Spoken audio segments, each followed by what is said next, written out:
Tomen asiento, hermanitos queridos. La liturgia nos va acercando más y más a ese momento de la vida de Jesús, que es el relato de su pasión, su muerte. Precisamente sobre esto, los días 29, 30 y 31, primero Dios, vamos a tener la oportunidad de meditar, ¿verdad? 29, sí, lunes, martes y miércoles de la Semana Santa a las 7:30 de la noche. Vamos a hacerlo de forma presencial, los que gusten venir, y simultáneamente también por la traducción. Pues hay que meditar mucho en esto, el relato de la pasión. Ya este texto de hoy, la temática de hoy nos acerca mucho a ese tema. Y ¿qué es el dolor, el sufrimiento de Jesús? No dejan de ser reveladoras e inquietantes las palabras con que la carta a los hebreos, un escrito, obviamente, pues aquí lo analizamos ya una vez, largo y tendido, este escrito que se puede datar, dicen los especialistas, hacia los años 70, otros lo ponen mucho más adelante, pero lo importante es lo que nos dice. Cristo, durante su vida mortal, ofreció oraciones y súplicas con grande clamor y lágrimas a quien podía librarlo de la muerte. Una alusión a la oración de Getsemaní, que va a ser el punto de nuestra meditación. Ya les he dicho que vamos a apoyarnos. Los artistas tienen una sensibilidad especial para interpretar las cosas, la música, la pasión, de Bach, ¿verdad? Los 4 evangelios, la pasión musicalizada, bueno, son obras supremas del arte humano. La pintura, la música, la pintura. Y bueno, también en nuestro siglo, en nuestro tiempo, el cine se ha acercado a esta realidad, y pues la película de Gibson es una película también artística, muy, muy, muy bien lograda, y vamos a apoyarnos en los primeros 10 minutos de ese filme para platicar. Obviamente nunca llegaremos al fondo insondable de ese misterio de sufrimiento, de dolor, de abandono que Cristo asume por el pecado del mundo.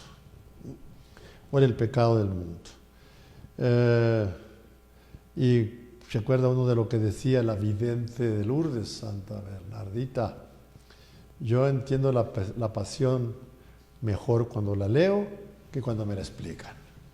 Entonces hay que leerla, ¿verdad? Pero leerla en cada uno de los evangelios y nunca intentar hacer un cóctel. Cada relato es único. Lo platicaremos allí mucho esos días con el favor de Dios, y Dios así nos da licencia, y daremos pistas de lectura, ¿verdad? Pero hablaremos de esto ahí. Pero se trata de esto, ¿verdad? Con grande clamor y lágrimas a quien podía librarlo de la muerte. Y dice que fue escuchado por su piedad, por su relación con Dios, solo que fue escuchado después de muerto. Estamos frente al misterio del sufrimiento en la cruz, y lo veremos en Getsemaní sobre todo, esa lucha psicológica tremenda, pues asumir el dolor, el sufrimiento que va a llevar hasta la cruz. Ese momento de la tentación, que es importante meditar. Y bueno, él dice incluso, a pesar de ser el Hijo, aprendió a obedecer. Realmente la gran, dijéramos, alternativa, no, sino como dijéramos, la lucha que Jesús sostiene en su espíritu esa noche es terrible, es entre asumir el sufrimiento por la obediencia a Dios o desobedecer a Dios. Como diciéndole al Padre, lo que tú pides es imposible. Y Jesús lucha en un contexto de oración intensa para ser fiel a esta realidad. Incluso dice este texto misterioso, aprendió a obedecer padeciendo y se perfeccionó, llegó a la perfección. Llegando a la perfección dice el texto, habría que verlo, no está bien traducido. Por la obediencia y por el sufrimiento, fue fraguado, perfeccionado en el sufrimiento.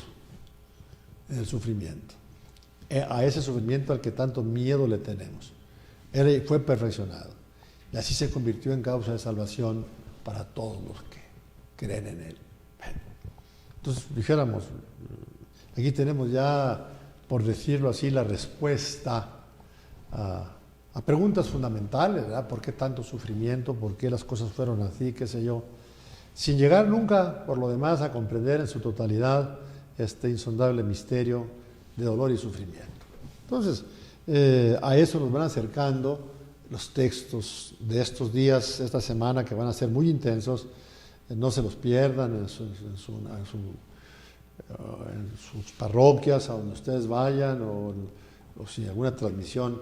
Y ojalá que quienes que están al frente de las transmisiones se quemen un poquito las pestañas para ver esto respetablemente, por respeto a ustedes los que están ahí.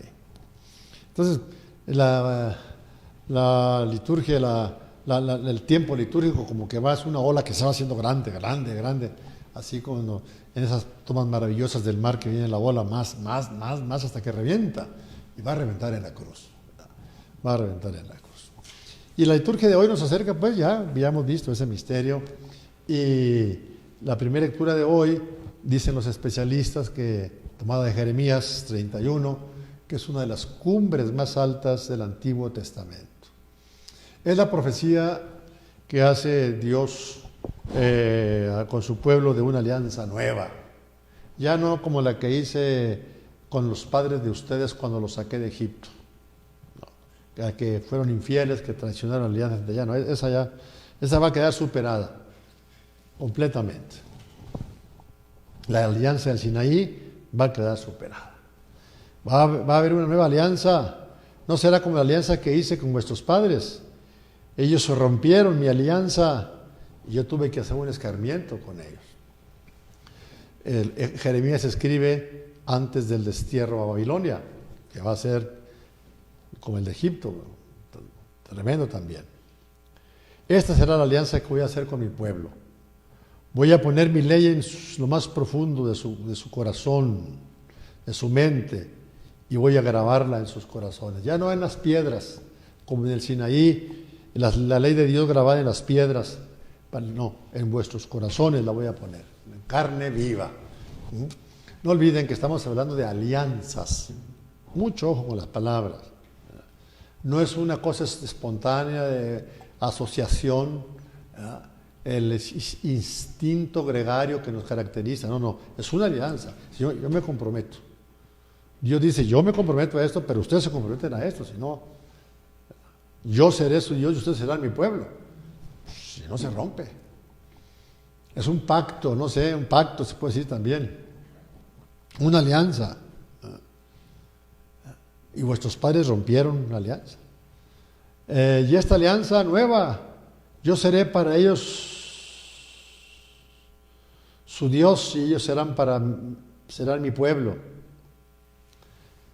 Llega a un punto de que ya nadie tendrá que instruir a su prójimo, a su hermano, diciéndole, conoce al Señor, porque todos me conocerán, desde el más pequeño hasta el mayor de todos.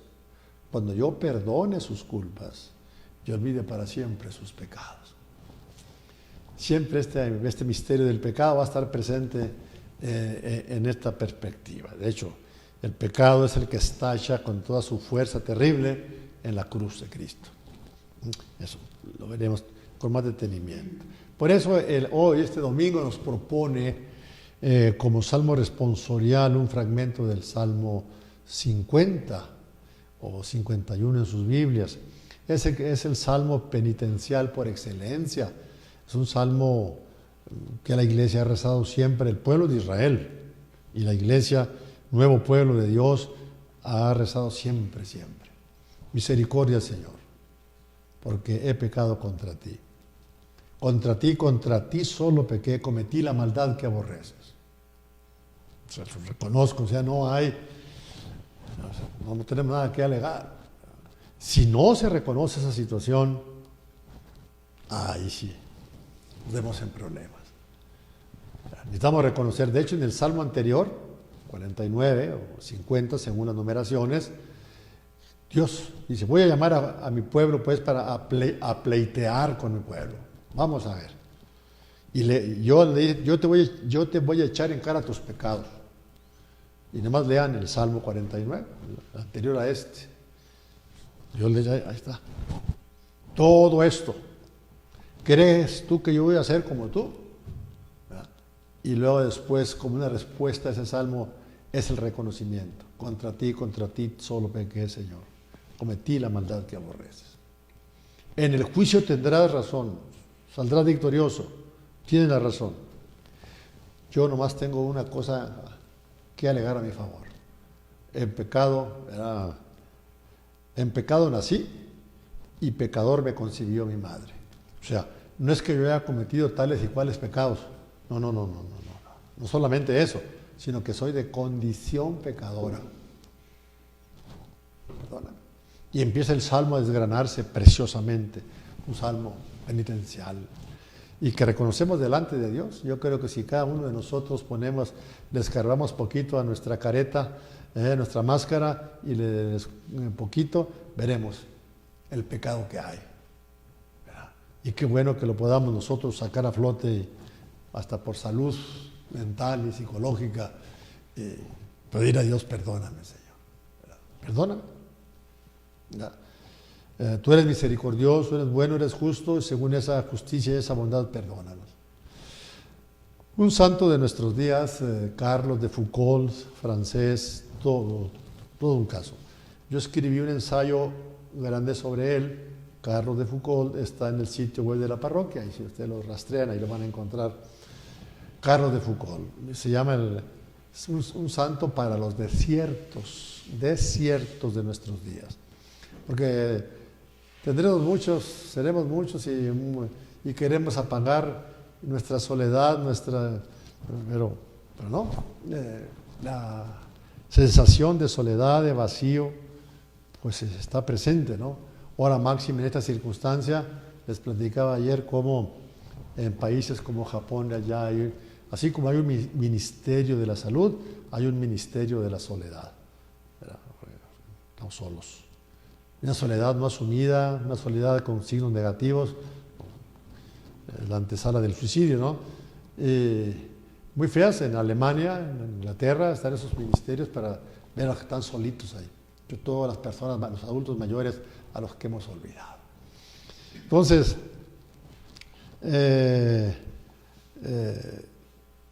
la oración, Carlos de Foucault, el desierto de nuestros días, quizá tenemos mucho ruido y nos escondemos detrás del ruido, detrás del tweet, todas esas cosas para huir de nuestra soledad, de nuestro miedo, y creamos amigos imaginarios y escenarios fantásticos imaginarios con la cosita esa que tenemos ahí. Creamos todo un mundo imaginario. Tenemos miles de amigos ahí, pero no hay ni uno. A la hora de la hora estamos solos, más solos, y por eso tanto ruido. Y vaya que esta ciudad es ruidosa. Mucho ruido, día y noche, la ciudad no duerme. Y ahora que ya vamos superando esta crisis, pues menos va a dormir. Le va a recuperar el tiempo perdido, ¿no? Bueno, Carlos de Foucault tiene una oración muy bonita sobre este salmo. Dice: gracias, Dios mío, por habernos dado esta divina oración del Salmo 50. Misericordia, Señor, por tu bondad, por tu inmensa compasión, borra mi culpa. esta cosa tan bella. Este salmo es nuestra oración cotidiana. Recitamos con frecuencia este salmo, haciendo de él nuestra oración. Este salmo encierra o es el compendio de toda nuestra oración.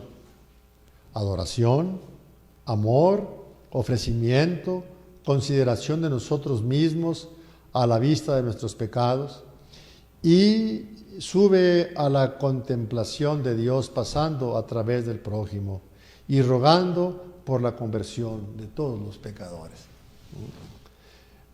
El salmista dice: cuando me devuelvas la alegría de la salvación, anunciaré tu nombre a los pecadores. No está pidiendo un regodearse en el perdón que me otorgan, sino que yo lo voy a compartir, ¿verdad? Voy a ser testigo del perdón, pero si yo me creo la Inmaculada Concepción, pues no va a haber salida. Tenemos que reconocer la realidad de nuestro pecado, ese pecado mío y de todo hombre y de toda mujer que estalla en la cruz de Cristo. Esas palabras de Foucault explican la preferencia apasionada que la comunidad cristiana tradicionalmente ha reservado a este salmo. Ciertamente uno de los más célebres de los salmos, el Salmo 50. En sus Biblias 51. Ya hemos comentado la segunda lectura tan bella y en el Evangelio de Juan, pues ya Jesús se acerca más a esta realidad de la muerte. Ya hemos escuchado, es un fragmento que tiene varias partes. En el sitio web de la parroquia está el comentario completo, lo pueden leer ahí, pero yo quisiera más detenerme sí, globalmente en el Salmo. También está escrito aquí: morir para vivir. Es la paradoja. Cristianamente podríamos y deberíamos decir, como Teresita del Niño Jesús en su agonía, muy dolorosa, muy larga: no muero, entro en la vida. En esta página San Juan se condensa la paradoja del Evangelio. Ser vencedores de la muerte significa dejarse engullir por la muerte.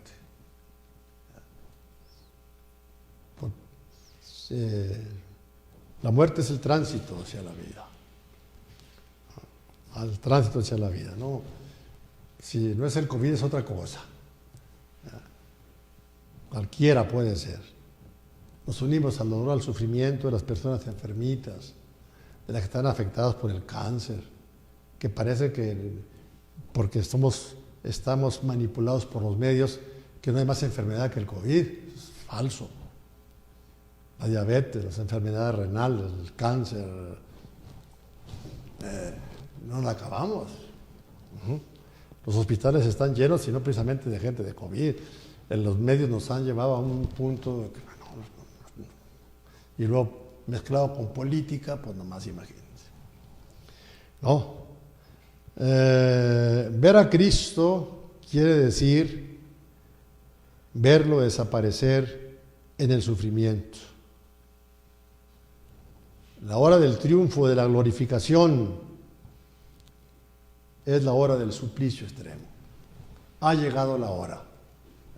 Dice Jesús, esa hora, dice, ni siquiera yo puedo decirle a mi Padre: Padre, líbrame de esta hora. Es la hora del sufrimiento, de la muerte. Precisamente para esta hora he venido. Padre, glorifica tu nombre, dice Jesús. Es decir, dale gloria, da testimonio, muéstrate, para que a través aún de la negrura horrible de lo que va a suceder, se entienda que este es el paso hacia la vida. No podemos contemplar esto en sí mismo y ver que estos relatos, lo veremos pues ya más detenidamente en estas charlitas que vamos a dar, estas meditacioncillas, pues cómo los relatos de la pasión y la resurrección forman una unidad. No son dos momentos que uno u otro, no. No podemos hablar de la resurrección sin la pasión, y sin la resurrección, ¿para qué hablamos de la pasión? Y si no hay pasión, pues tampoco hay resurrección. Eso es una unidad que de alguna manera también compendia toda nuestra vida. Esta voz ha venido por ustedes. está llegando la hora del juicio del mundo. Entonces, ¿nos imaginan lo que está diciendo aquí Jesús? Su muerte es el juicio del mundo. El mundo va a ser juzgado y tiene que responder por el amor de Dios. ¿Dónde está Dios en nuestra vida? En una cultura cada vez más secularizada, más apartada de Dios. Yo no canso de preguntarme cuando veo, ¿dónde está Dios para toda esta gente? Cuando lleguen a la presencia de Dios, porque vamos a llegar, creamos o no, queramos o no, Dios va a preguntar, oye, ¿qué hiciste de esto y aquello? ¿No? Nunca oí eso. Ay, nunca oíste. Si vivías pared con pared de una parroquia, ¿cómo que nunca oíste?